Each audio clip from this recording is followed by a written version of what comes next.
Hi, hello. Is this Maxine? Maxine? Yes, Maxine. Oh, Maxine. How are you? I'm so sorry about that. That's okay.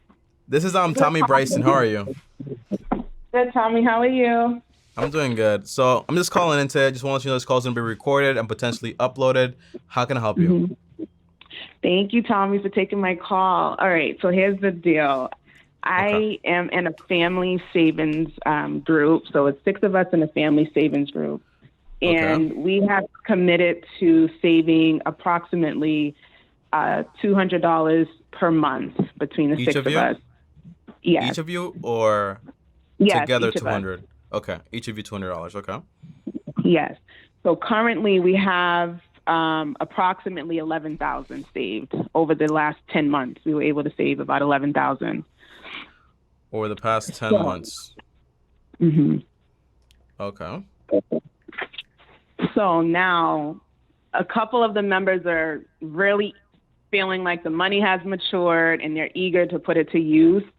But some of us are feeling as though we don't have enough saved yet to kind of invest it into anything. Okay. Currently, my mom um, gave what is it? Proposed her apartment. So she has two floors in her house that need to be renovated, and she wants to rent it out to whether make it into rooms or making it into Airbnb. But Okay. it needs to be renovated. So she suggested us possibly taking the 11,000 and putting it into her apartment, and then we get some kind of return that way. But I'm not sure if that would be a passive return, like, where we make money off of it every month, or if that would just be a one-time return. I'm not sure if we should invest it into the stock market or if we should continue to save. So until we get to a higher number, I guess. Okay. So that's So it where we're sounds at with like it. me and my family have got together. It's six of us. We've been saving up $200 per month. And so far in the past 10 months, we've managed to save up $11,000. Now, the big thing Mhm. is that some of us believe that it's time to go ahead and invest into something because savings accounts is doing nothing for us. And my mom Mhm. proposed we remodel one of her apartment to basically Mhm. try to rent it out. Mhm. Okay.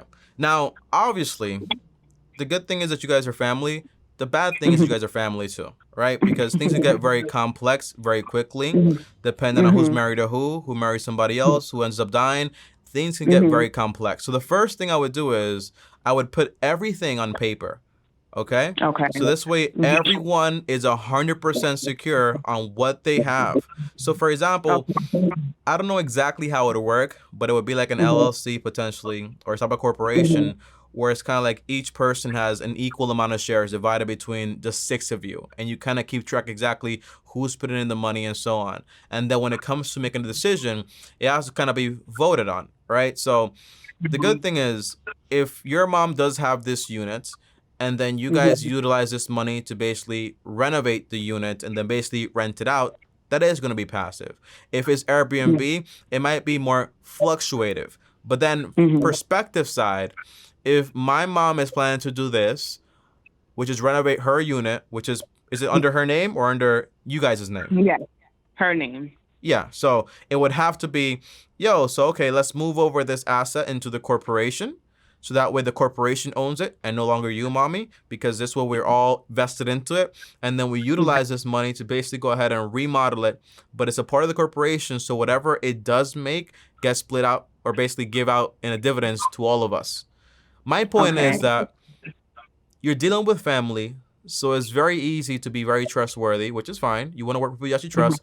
But when things get Mhm. complicated, you want to make sure your relationships are not ruined. Because when something is Mhm. not written on paper, everyone starts to forget. Right. Okay? So, Mhm.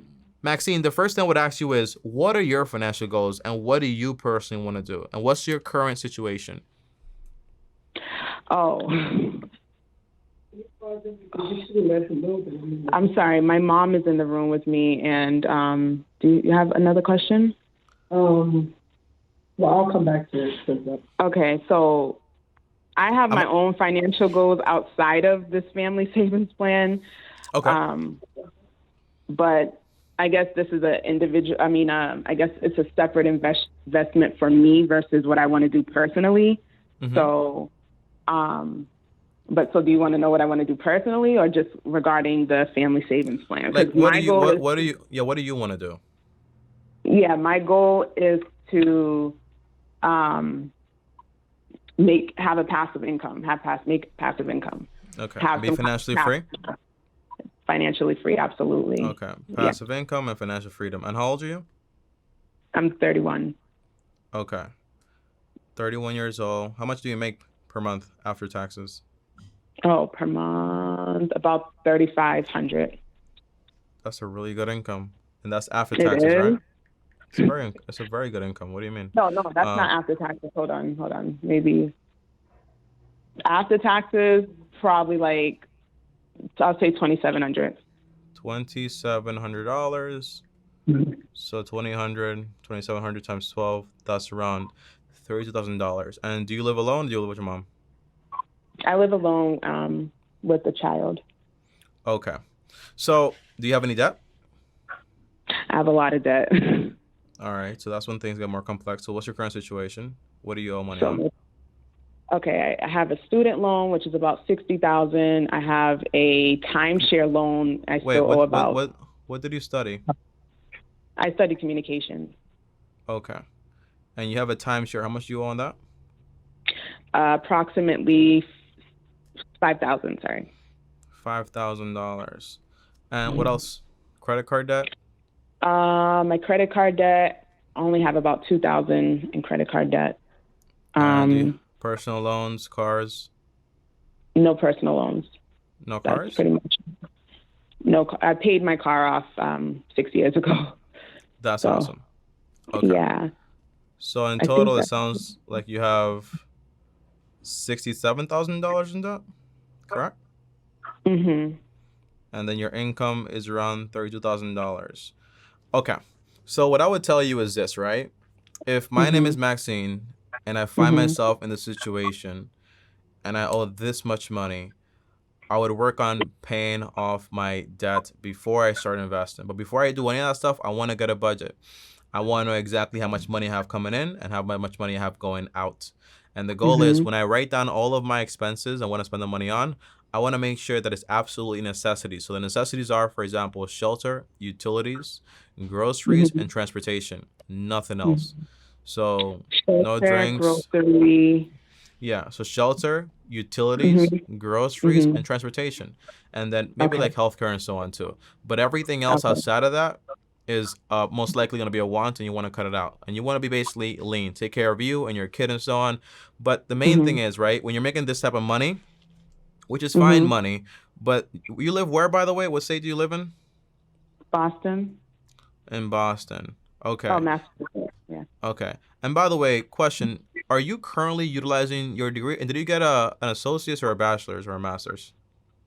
It's a bachelor's. I'm a social worker currently, and I did utilize it. I did work for TV a while ago, but I'm transitioning. I'm also transitioning out of this field that I'm in now and into health and wellness. So I don't even know how long I'll even be at this job. I was going to call you back on a separate call, though, about my personal life, because I have a lot of questions, but you're kind of answering it now anyway. So, but yeah, when you call in, I try to answer the question from the person that's calling in. So okay. What this sounds like is, if I'm being honest here, it sounds like you're just trying to get your head out of water, and you're trying to figure out a way. And by the way, whoever proposed this idea to have, for example, this whole family savings accounts is a genius. The only thing it lacks is legality to it, so that way there's no confusion. But as far as if I'm you, Maxine, and I have $67,000 in student loan debt, by the way, you can talk to, if you go to Dave Ramsey's channel, he has videos on how to get out of timeshares, so that can potentially help you out. As far as for example, paying off your credit card debt, I'll probably do that first, and then I would tackle, for example, the student loan debt. So it would be, for example, if my expenses add up to be, for example, 70% to 80% of my income, the other 20% of all of my income, I'm going to use it just for the sake of trying to pay off my debt. So first, get a budget, save $1,000, emergency fund, little emergency account, and then focus on paying off your dets. Now, An extra thing you can do is, if you want potentially, right? If you have this Mhm. job and you have the time to kind of like get a side hustle on the side, for example, Uber, whatever it is, and somebody can take care of your kid, if it's Mhm. out there, you can utilize the money from the extra side hustle to either pay off your debts a lot faster, or for Mhm. example, there are a lot of degrees out there because you already have a bachelor's degree, degrees that basically get you what you actually want in like a year, like express. Like I know about like a nursing degree you can get in just 1 year because you already have a bachelor's degree, and then you can pay for Mhm. that kind of like with cash. And then when you graduate, you go from making like 30,000 to 50,000 or 60,000, Mhm. and then you're able to pay Mhm. things a lot more faster potentially. Does that make sense? Mhm. Yes. Yeah. Yes, So it once does. Okay. once you're done with the debt, if you're gonna decide to do that, you move on to saving Mhm. 3 to 6 months of emergencies. Then finally, in the third step, we can talk about investing into index funds and so on, and like buying your own home at the right way and trying to pay it off. Do you Mhm. rent, by the way, or do you own a home right I now? yeah, I You, rent. yeah. Mhm. And what do you, and you told me earlier, Tommy, I'm trying to go into health and wellness. Like, what's that about? Oh, so I'm I have a certificate of I'm a certified holistic nutritionist and health coach, and so I want to put that to use and potentially start gaining clients as a health coach, and then down the line open up a juice bar. Okay. My advice is always with those ideas, because you kind of sound like me when I had a job and I wanted to do YouTube. My advice is never quit your job until that business on the side makes you like at least like what you make now currently for the next Mhm. like 18 months consistently. Does that make sense? Mhm. Mhm. So you have a kid, you have expenses, you have Mhm. a lot of debt. I wouldn't quit that job until like my business and my side hustle develops into something that can pay me and it shows me evidence for the past 18 months. As far as like health and wellness, it sounds like social media influencer almost, like, right? So side Mhm. hustle requires social media, requires marketing and branding and also Mhm. collaboration. I'll probably get some books Mhm. on that too. You know what I mean? Right, right, right. Okay. I was like considering quitting my job because I can't focus Don't. on this whole business life with having this full time job, being a single mom, and then trying to do It's a this side lot. hustle. It's a lot. I It is know. a lot. So I'm like, do I need to sacrifice and just quit my job and then give myself Th- a deadline? Like I have That, 6 months to get this up and that's running or that's something. that's not a sacrifice. That would be stupid, because like you wouldn't have a Really? source of income. You wouldn't have a source of income. All right. So it's kind of like I'm gonna quit my job and my deadline is gonna be like the end of the month when my rent is due. It's ridiculous. So Right. have your budget, set it up right, cut out all things you don't Mhm. need, and then when you're Mhm. trying to, for example, this is some personal advice from me to you, right? Um, Mhm. what I did when I used to say, for example, I don't have any time, is I tracked my Mhm. time on a 24-hour basis. So I tracked hour by hour exactly what I was doing. And you'll figure out the time is there, because all you're really doing is like social media, making calls, trying to make connections and so on. The time is there. If you sleep for 8, you work for 8, you find a way to take care of your baby and so on, because you can take care of the baby while you're at home with your laptop doing this work. You know what I'm saying? Mhm. The time is Right. there. You don't need to quit your job and then put your whole family at risk or whatever to kind of like be like, oh, I need to go all in. It's stupid. Okay? Don't do that. It's very Okay. risky. As someone that does risky things, I never quit my job. I never quit my business to do YouTube solely. No, I did YouTube and everything together. Okay? And I Mhm. didn't have a kid. Mhm. I would be even more pressured if I had a baby. Right. Right. It's Okay? it's a lot. Yeah. Okay.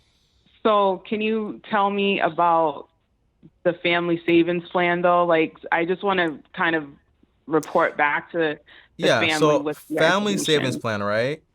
I don't, Hmm. the first thing is, right, this is the difficult Is thing it to say worth it is, to be saving with family, or should we be doing our own Can I individual chime thing? in, please?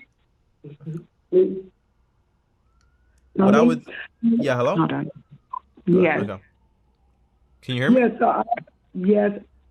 I was just asking Tommy if I could chime in because Go ahead. Yeah. Shola should have introduced. I'm sorry, Maxine should have introduced me in the first place so that we could have like a three-way. And I know it's only how much time did you give us? 15 minutes, right? Okay. So you're my only call today, so don't worry about the time. Okay. Okay. You're good. Thank you. So thank you. Yeah. So with that, right, I'm part of that savings group, and so as an investment, right, I was saying to Maxine, her name is Maxine, but I call her Shola, right? Okay. Yeah, those are her two names, right? With the money that we have saved thus far, like I have a unit in my building. It's a 2-family, and I started doing like remodeling, and unfortunately for me, the contractors ran off with my money. So now, moving forward, yes, they did. Moving forward, right, I was doing the bathroom over, and I needed kitchen cabinets, right, and because it's really pretty much done. The floors are done, the walls are done. And so with that, right, I was asking, and my other son was suggesting, right, that like I would borrow that money, right, from the group, and at the same time the group is still putting money into the account, right? But I would borrow the $10,000, right? Do what I need to do, right? Like get the bathroom finished, renovated, and the kitchen cabinets up, right? It's an attic apartment, right? So it's a 2-bedroom attic apartment. So and do that, and then when that work is complete and the unit is rented, it's a 2-bedroom with a living room and a kitchen, but I can make all 3 of those rooms into bedrooms, and I was going to charge at least about $1,000 to like college students per room. So that's easily $3,000 a month. So with that being said, right, I was going to put that money back, right, for the 5 to 6 people that are in the group, in addition to $1,500 in interest, which would be divided into 6 people, $250 interest. What's the turnaround time on the remodel? Because it's already done, that would only probably take like about a week or 2. Okay. So what you're describing, It's already done, Stella. I'm sorry. what you're describing is a hard money loan. Okay. So if you went, if you went, for example, to a hard money lender, they would use your property as collateral. So if you don't pay, they keep your property, and they would give you that time frame to actually pay. So what I would recommend is, if you're trying to get the whole group to like lend you this money, would be, again, right, if the group is, for example, a legal entity, right, let's just call it an LLC or whatever, and then all of you guys are partial owners, the group could just like write up a document where they'll lend you the money, the collateral is the house, or for example, you're the like maybe an unsecured loan with you, but if you don't pay, the group has like that tangible contract in a sense, and also like a fixed interest rate. And because it is, for example, like a short term, and it's also like a lot more risky, the interest rate can be a lot more higher, like maybe like 12% or 15% potentially. But everything is fixed, it's written on paper, so nothing can get actually misunderstanding. Does that make sense? Yes. So that's what I would recommend. Do you write out contracts, or are you just a financial advisor? Do you do that? Because that does make sense to put this group into a LLC, because we're talking investing, and everyone's putting their money in saving, and they're looking for some type of return. So that does make sense. And so I was just asking, do you write out, or should I just go to the state house and get an LLC? We have a state. There's a website, right? The website is called Legalzoom. Legalzoom can help you with the formation of the LLC. As far as, for example, like the documentation, you can probably go to like, in New York, I went to like this notary guy that had all the contract stuff, but you can probably speak to a lawyer about this to help you out with the contract formation and the LLC like formation also, to have everything like aligned. But I cannot do that for you. We can talk to a lawyer about it in your area. But overall, right, to summarize here, you guys have a group. Things can happen. People can marry people can die, right? So just make everything a legal entity with contracts and everything like that, so that way everything is clear as paper. And whenever the group decides, for example, whether they want to invest in you or your bathroom remodel, they can do a hard money loan to you. And then that way everything is written out. And if things go great, they go great. And if things don't go great, now the group has your property. Right. You know what I'm have the saying? whole property. Yeah. They would have some interest in that apartment unit. And let me ask you, how much is your property worth? My particular property is worth about $1 million plus. That's kind of crazy. Yes, I was gonna propose maybe like the group buy you like the property, but there's no way. It's just $11,000 in there. Yeah. That was $10,000 thing. Yeah. Do you Yeah. recommend us to, so if you were in a family group and everyone's trying to figure out what to do with the money, would you recommend to continue to save and then invest? If I were you, I would stop because you're broke. Okay. No, but I'm just saying for Maxine's not really broke. family. She's a very bright girl. No. I'm saying financially broke. Intellectually, I'm pretty sure she's fine. I am broke. But for the family group, would you continue to save until you guys reach maybe 20,000, 30,000, and then try to buy another property? You don't have to, right? Because $11,000 gets you like around $110,000 like on property, right? With a 10% down payment potentially, right? So you guys could do that now if you guys agree. You guys can be a little bit more patient and save up more money. But again, have everything legally written out. And then if you guys buy a property, when you have 6 people put in money towards something, things are just going to be a lot faster, especially when everything is clearly done in a legal way, written on paper, so there is no like miscommunication. You know what I mean? But if I were you, I'll stop, reconfigure my life, and then when I have like the debt is off, emergency fund is funded, I'm investing into my retirement, and I also have, for example, like working money towards paying off my home, my personal home, then if I have extra money, I can do everything else. You know what I mean? Because you come first. Because if this thing doesn't go right, or you guys make a bad investment, then you're still in the same exact place. Make sense? By the way, what did your mom do, like for a career? She's an entrepreneur. So she just owns houses and she has a store. What did she do to get her first capital, though? What did she use? To get her first money, her seed money. Oh, she won the lottery. Really? Yeah. That's a rare story. Wow. You know, usually they're broke by this point, you know? Right. She knew what she was doing, man. She's made some mistakes, though, so she's trying to do it right this time. Yeah. We're trying to figure it out.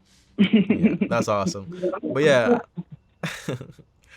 Maxine, just take it step by step, okay? So budget, save $1,000, and then just pay off the debt using the avalanche method. Do research in the timeshare, try to get yourself out of it. I'll do some research too independently to make a video about it. You'll probably see on the channel soon, okay? Yes, I will. Thank you. Thank you so much. No problem. And always feel free to call back. Calls are free and unlimited, okay? Oh, perfect. Yes, you'll be hearing from me again. All right. All right, I got you. All right. Bye. All right, bye-bye, Maxine. Wow. Guys, I swear to God, I missed talking to you guys so much and hearing your voices and trying to help you guys solve problems, okay? Overall, what do I think about this call here? You have Maxine, her mom won the lottery, bought some property, made some crazy mistakes. That's fine. Part of the game, right? Very lucky, huh? But my thing is, guys, when you're broke, and you're not just broke, you're negative broke because you owe a bunch of money, negative net worth all over the place, got a kid. Imagine the mindset you have to be in. Like, it's a movie mindset, right? You have to say like, yo, I'm going to quit my job to chase my dream. It's a movie. Right? No, you can't do that. You have your kid to take care of. And by the way, I might have suggested potentially going back home and living with mom while you kind of get things together, so that way you can kind of cut your cost of living by a lot more. But that's it. You know what I mean? So when you're this broke and you're basically going through this like part in your life, you want to not invest because you kind of think you want to invest because, well, if I invest money, I can make more money. But no, your expenses, your debt is growing by like around the same amount of money. So you're actually not moving. It's like being, for example, in a treadmill, thinking you're making progress, but you're not moving. Then that's not what you want. So overall, first, get a budget. Second, handle the debt. Well, no, second is save $1,000, and then you handle the debt, and then you save for emergencies. Then you start investing while you're basically trying to buy a home and so on. But usually people can stay in that first phase of paying off the debt for like 5-7 years. It can take that long because you owe $65,000. You make 32,000 basically. Yeah, 32,400. It's hard. It's tough. So if I were her and I had a baby and I wanted to go extreme, and it seemed like the mom is pretty cool and carefree, I would live with my mom for a while. And I would basically just use all my money to tackle all this debt as fast as possible and erase it while I have a side hustle too. And then at the meantime too, do my whole wealth business thing. If it works out, it works out, but it's a side hustle. It's not a main thing. I'll see you guys tomorrow though. Thanks for watching. As always, like, subscribe, hit the bell so you're notified. If you want me to call you directly, leave your schedule thing down below and I'll give you guys a call. Not to leave a comment, like in the description, there's a link, click it, and you can schedule a call with me, okay? For free. I'll see you guys tomorrow. Peace out. Destroy the like button, subscribe to the channel, hit the bell so you're notified. On top up here is more videos, and over here are the channel. Subscribe. Peace out. Long-term team out.